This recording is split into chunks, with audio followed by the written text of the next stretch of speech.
Now, Chief Justice Martha Koome has hit back at President William Ruto following his tirade directed at the judiciary after court rulings put a stop to the housing levy and the deployment of the police to Haiti. Koome maintains that regardless of the judiciary having dialogue with the executive, the judiciary still maintains the autonomy to make decisions based on the rule of law. NTV's Sydney Chazima has the details.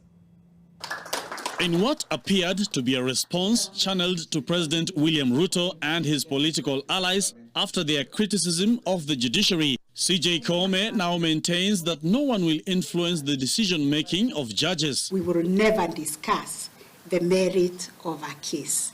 That will be determined by the judge based on the evidence, based on the law, and based on their own understanding of whatever has been presented to the court.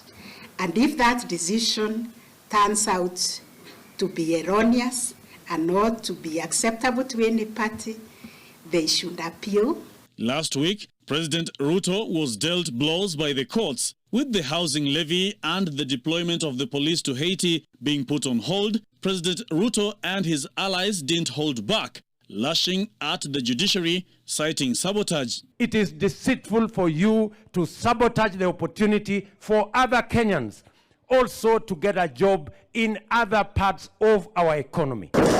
In response, Koome, who was criticized by the opposition after meeting Ruto at State House, maintains that no one should mistake their openness to dialogue as an avenue to clip the judiciary's independence. We will live up to the ideals of decisional autonomy as protected in the Constitution.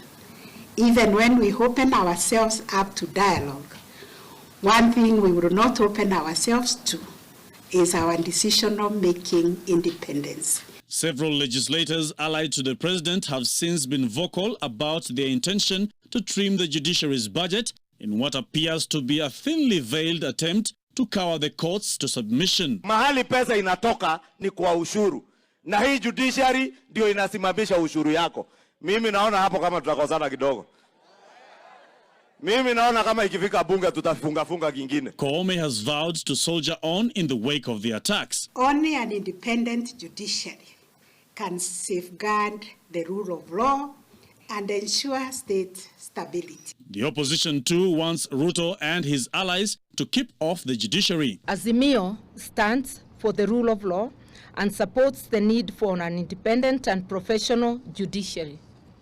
Subsequently, we demand that the Kenya Kwanza regime must keep its hands off the judiciary. CJ Koome made the remarks during a meeting with the heads of missions and development partners in Nairobi. The remarks are potentially going to shape this week's discourse in the protracted tug-of-war between the executive, the judiciary, and now the legislature. We have very special guests. Sydney Chazima, NTV.